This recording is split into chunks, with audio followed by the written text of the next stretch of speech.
십계명은 모세가 시내산에서 제4차로 입산하기 직전 아침에 하나님께서 이스라엘 백성들에게 선포하신 말씀입니다. 제4차로 입산하는 그날 아침에 입산하기 직전에 하나님께서 전체 이스라엘 백성들에게 선포하신 말씀이죠. 이때가 주전 1446년 3월 6일이 되겠습니다.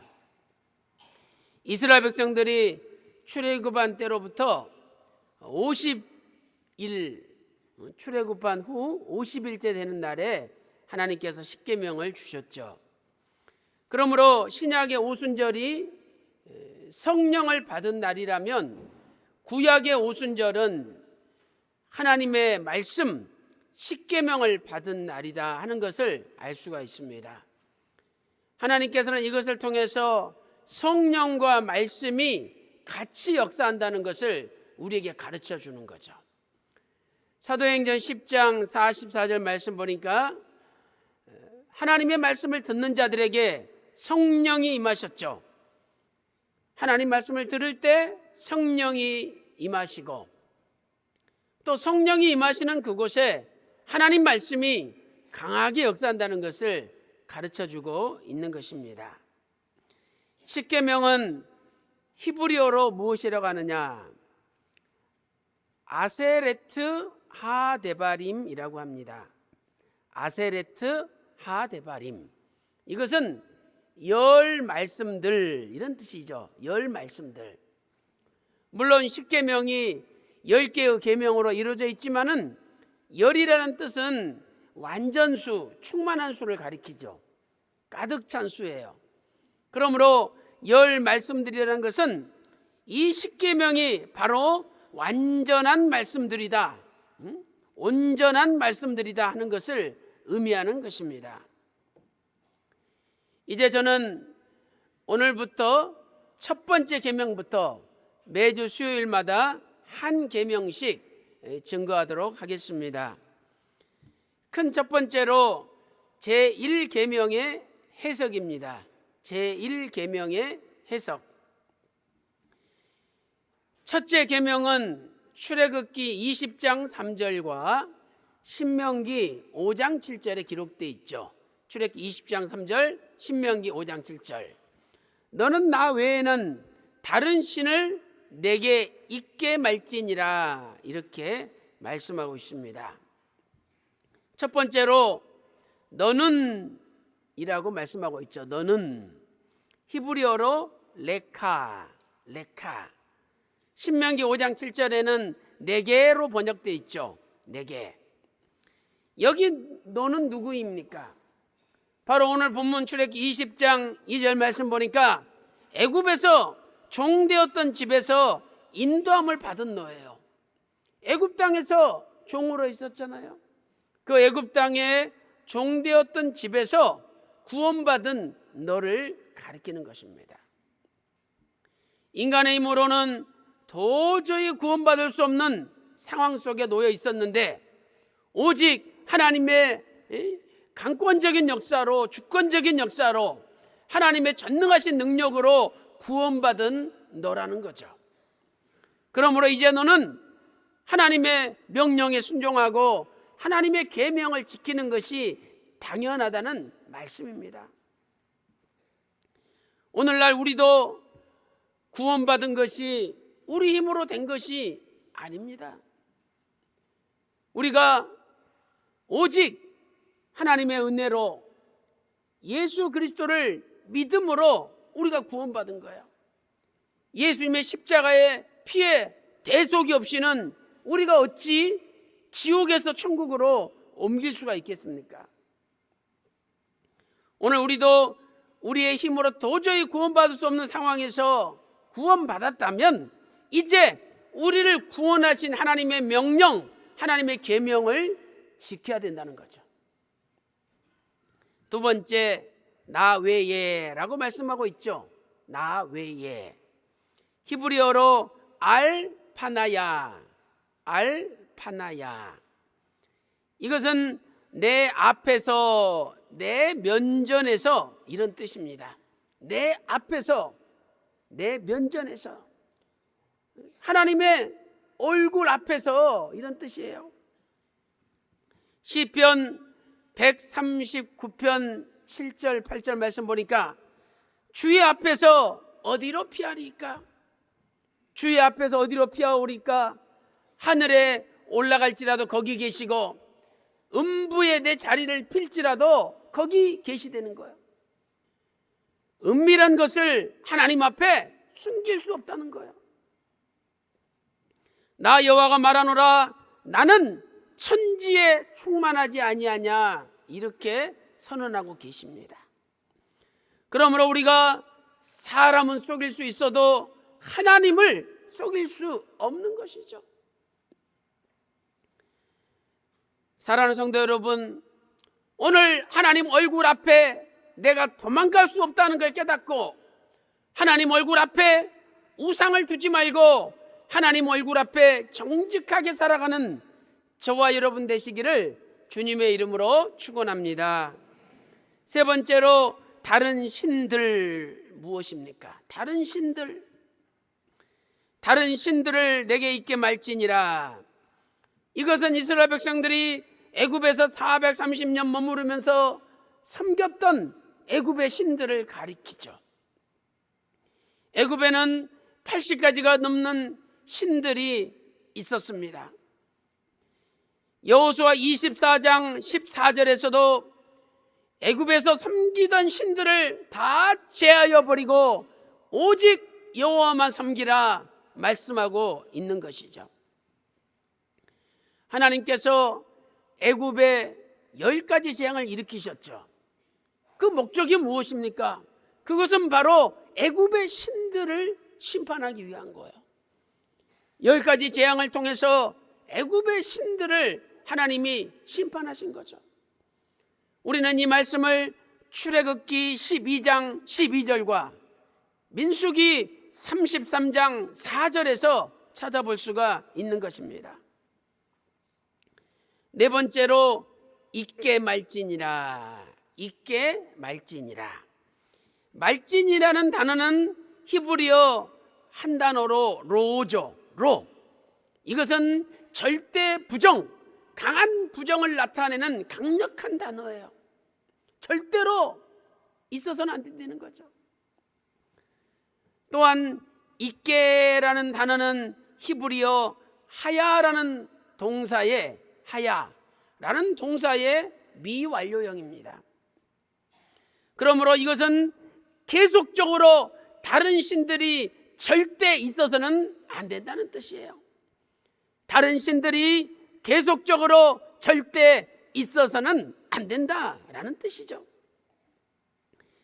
이사야 44장 6절에 나 외에 다른 신은 없느니라 선포하고 있습니다. 신명기 4장 35절이나 열왕기상 8장 60절에도 하나님 외에 다른 신은 없다라고 선포하고 있습니다. 사랑하는 성도 여러분, 오늘 우리도 이 말씀을 명심하고 하나님 얼굴 앞에 다른 신들이 없게, 하나님 얼굴 보고 있는데 다른 신들이 있어서는 안 된다는 거예요. 하나님 얼굴 앞에 다른 신을 두지 않는 저와 여러분이 되시기를 주님의 이름으로 축원합니다. 큰 두 번째로, 제1계명의 세부 율법과 예배에 대한 교훈입니다. 제1계명의 세부 율법과 예배에 대한 교훈이죠. 하나님은 제1계명을 좀 더 자세히 설명하시기 위하여 세부적인 율법들을 주셨습니다. 참고적으로 여러분 노트에 적으시기 바랍니다. 제1계명의 세부 율법. 먼저 출애굽기 22장 18절과 20절이죠. 22장 18절 20절. 또 29절부터 31절까지입니다. 다음으로 출애굽기 23장 13절부터 19절이죠.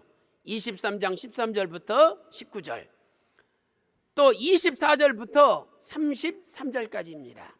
23장 24절부터 33절이죠. 다음으로 신명기에도 여러 군데 세부 율법이 기록되어 있습니다. 먼저 신명기 6장 14절에서 15절입니다. 신명기 6장 14절에서 15절. 또 신명기 12장 2절부터 13장 18절까지죠. 12장 2절부터 13장 18절까지입니다. 다음으로 신명기 17장 1절부터 7절이죠. 신명기 17장 1절부터 7절, 그리고 신명기 18장 9절부터 14절입니다. 신명기 18장 9절에서 14절. 여기에서 하나님을 어떻게 섬겨야 되는지를 세부적으로 잘 말씀해 주고 있습니다. 이렇게 제1계명은 예배에 대해서 교훈하고 있는데, 그 중에서도 예배의 대상이 누구인지를 말씀하고 있습니다. 예배의 대상이 누구이냐? 우리의 절대적인 예배의 대상은 오직 유일하신 하나님밖에 없습니다. 삼위일체 하나님, 유일하신 참 하나님밖에 없다는 거예요. 그런데 우리는 추모 예배다, 무슨 추도 예배다 하면서 죽은 조상들을 섬기는 예배를 할 때가 있다는 거예요. 이것은 심각한 우상숭배입니다. 왜? 죽은 자는 하나님께 속해 있어요. 하나님의 영역에 속해 있습니다. 그러므로 우리가 죽은 자를 하나님께 맡기면 되는 거지, 우리가 죽은 자를 추모하고 추도하면서 그리워하고 섬겨서는 안 된다는 거예요. 로마서 14장 8절에 사나 죽으나 우리가 주의 것이다. 죽어도 주님 거라는 거죠. 죽은 자도 하나님의 것이기 때문에 하나님께 맡기면 되지, 우리가 죽은 조상에게 제사 드릴 필요가 없다는 말씀입니다. 사랑하는 성도 여러분, 오늘 우리도 이 말씀을 명심하고 세상의 그 어떤 것에도 제사하지 말고 오직 살아계신 하나님께만 예배드리는 저와 여러분 되시기를 주님의 이름으로 축원합니다.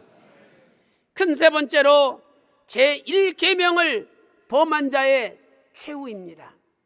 제1계명을 범한 자의 최후. 먼저 첫 번째로 사울을 들 수가 있죠. 사울 왕이 제1계명을 범했어요.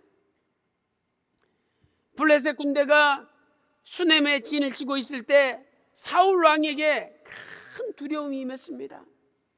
그래서 야, 가서 신접한 여자를 찾으라 명령하죠.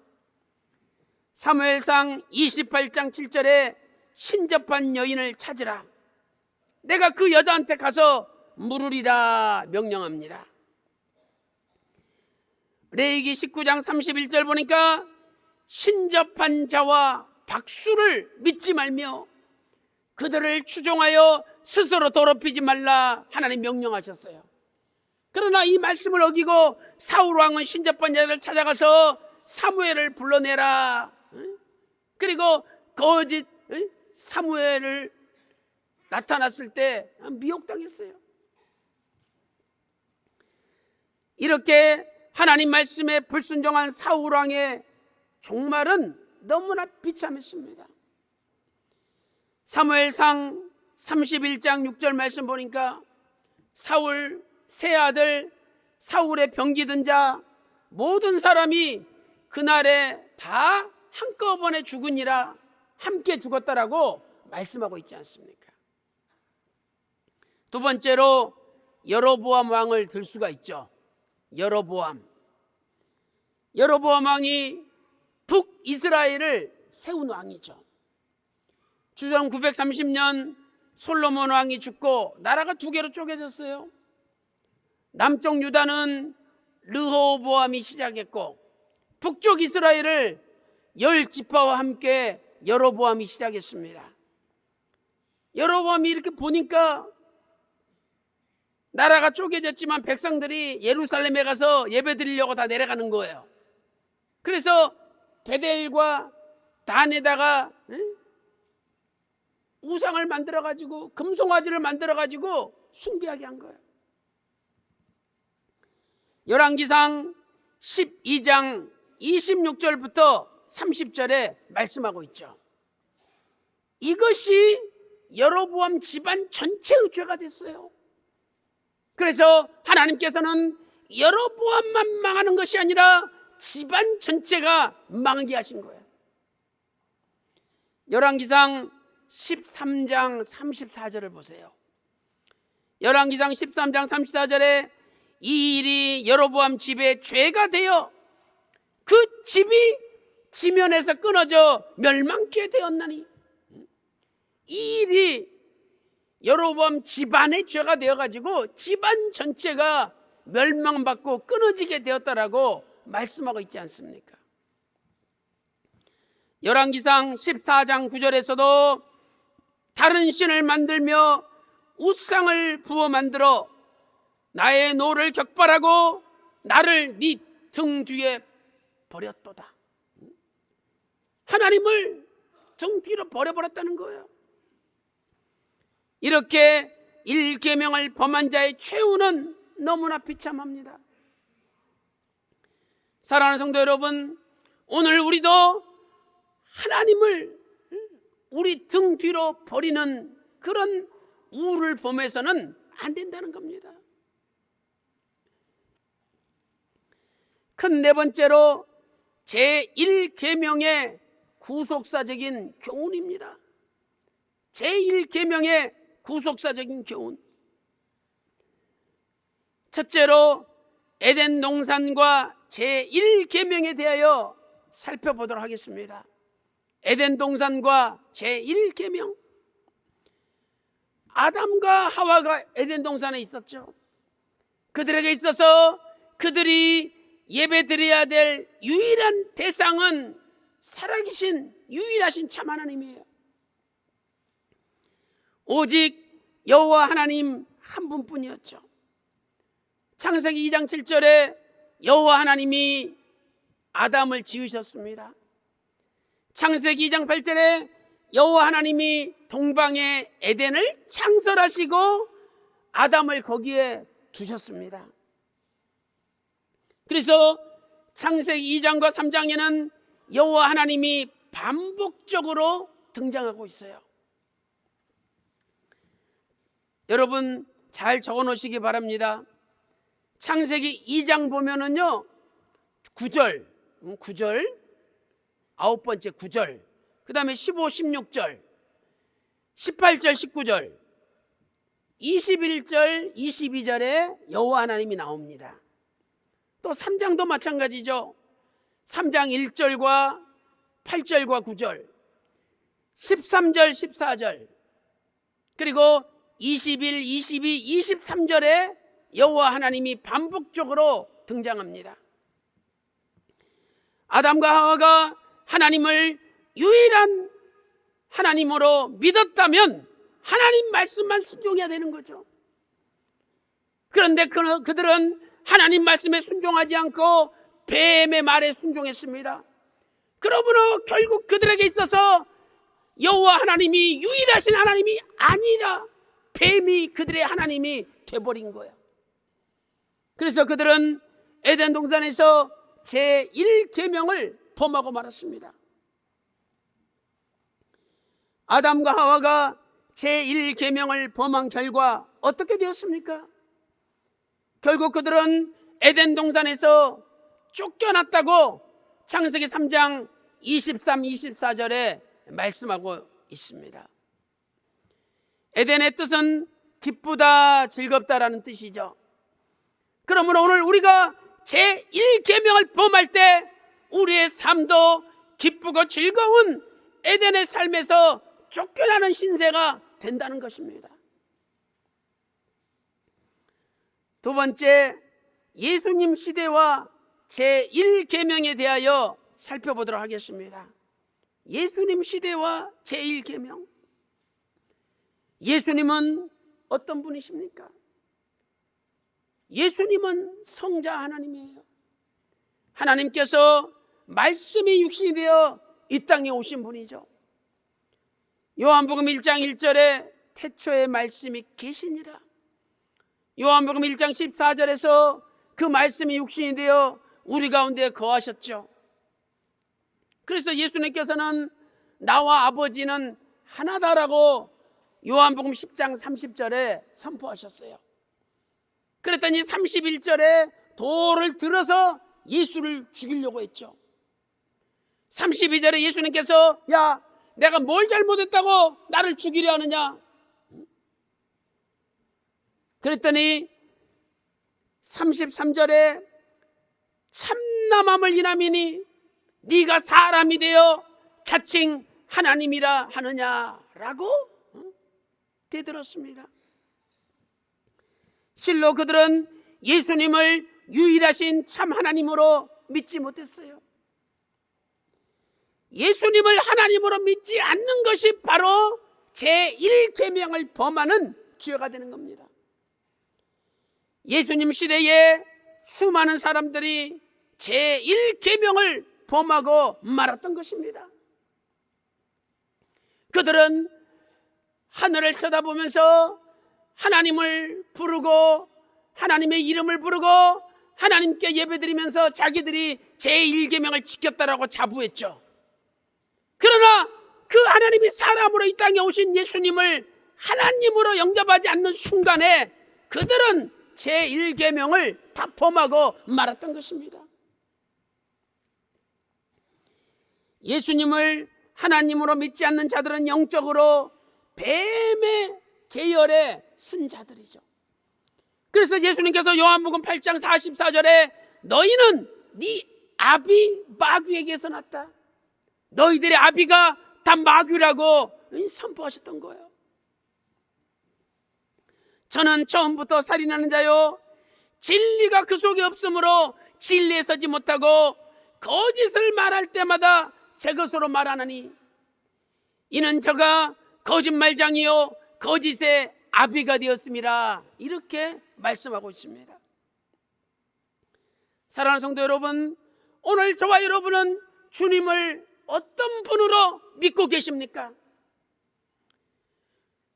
주님이 나를 구원하러 이 땅에 오신 하나님이셨다, 이렇게 믿을 때 우리가 십계명을 범하지 않는 거예요. 그러나 이스라엘 백성들은 이 땅에 오신 주님을 하나님으로 믿지 못함으로 제1계명을 범하는 죄를 짓고 말았다고 성경은 말씀하고 있는 것입니다.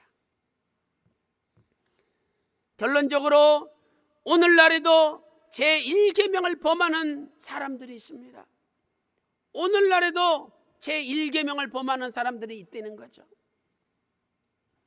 첫째로 오늘날의 우상은 바로 탐심입니다. 탐심. 골로새서 3장 5절에 땅에 있는 지체를 다 죽이라. 땅에 있는 것은 음란과 부정과 사욕과 악한 정욕과 탐심이니 탐심은 우상숭배니라, 이렇게 말씀하고 있습니다. 오늘 하나님보다 뭔가 더 간절히 사모하는 것이 있다면 바로 그것이 우상이 되는 것입니다. 하나님보다 먼저 간절히 사모하는 것이 있다면 바로 그것이 우상이 되는 거예요. 하나님을 사모하면 하나님 앞에 나오기를 즐겨하죠. 하나님을 사모하면 하나님 말씀을 듣기를 즐겨합니다. 하나님을 사모하면 하나님 앞에 예배드리는 것을 즐겨하는 것입니다. 가룟 유다는 예수님보다 돈을 더 사모했습니다. 그래서 결국은 은 30에 예수님을 팔아넘기고 말았던 것이죠. 마태복음 26장 15절 16절 말씀 보니까 내가 예수를 너희에게 넘겨주려니 얼마를 주려느냐? 야, 내가 예수님 넘겨줄 텐데 얼마 주겠느냐? 그들이 은 30을 달아주거늘 저가 그때부터 예수를 넘겨줄 기회를 찾더라, 이렇게 말씀하고 있습니다. 마태복음 27장 3절과 27장 9절에도 은 30에 대해서 말씀하고 있지 않습니까? 사랑하는 성도 여러분, 오늘 우리는 나도 모르게 탐심에 빠져서 일계명을 범하고 살 수 있다는 거예요. 그래서 오늘 진심으로 회개하고, 너는 내 얼굴 앞에 다른 신이 있게 말지니라, 이 말씀 명심하시고 오직 예수 그리스도, 아버지 하나님, 성령 하나님, 삼위일체 하나님만이 여러분의 유일하신 참 하나님이 되시기를 주님의 이름으로 축원합니다. 두 번째로, 오늘날의 우상은 다원주의입니다. 다원주의. 하나님을 인정하죠. 인정 안 하는 게 아니에요. 인정해요. 그러나 다른 종교나 다른 신들도 다 같이 인정하는 타협주의가 있습니다. 적당주의, 타협주의가 있는 거죠. 이것은 종교다원주의요 혼합주의입니다. 오직 예수님에게만 구원이 있는 겁니다. 그런데 다른 종교에도 구원이 있음을 인정하는 것은 명백한 우상숭배요, 명백한 잘못입니다. 산은 어디로 올라가든지 다 정상에 만나게 돼 있어. 어느 종교 믿든지 결국은 만나게 돼 있어. 그럴듯하게 이야기합니다. 아니, 그러면 예수님께서 내가 곧 길이요 라는 말씀이 없어야죠. 그 길, 예수님만이 한 길에 한 길, 나로 말미암지 않고는 아버지께로 갈 자가 없느니라. 그러니까 예수님의 길이 아니면 아버지께 못 간다는데, 왜 아무 길이나 산 어디든지 올라가면 정상에서 만난다, 이런 인간들을 현혹하는 혼합주의 논리를 만들어냅니까? 요한복음 17장 3절에서 영생은 곧 유일하신 참 하나님과 그의 보내신 자 예수 그리스도를 아는 것이라고 말씀하고 있습니다. 또한 사도행전 4장 12절에 구원을 얻을 만한 이름은 없다, 오직 예수님의 이름으로만 구원받는다라고 선포하고 있습니다. 사랑하는 성도 여러분, 오늘 우리는 제1계명을 다시 한번 묵상하면서 나에게 하나님 아버지보다 내가 더 사랑하는 무엇인가, 하나님 아버지보다 더 사랑하는 어떤 사상과 이념과 주의는 없는가, 다시 한번 나를 돌이켜보는 가운데에 예배에 나태했던, 예배를 귀하게 사모하게 생각하지 못했던 과거의 모든 죄를 회개하고 이제 예배에 더 열심을 내고 더 충성하는 저와 여러분 다 되시기를 주님의 이름으로 축원합니다.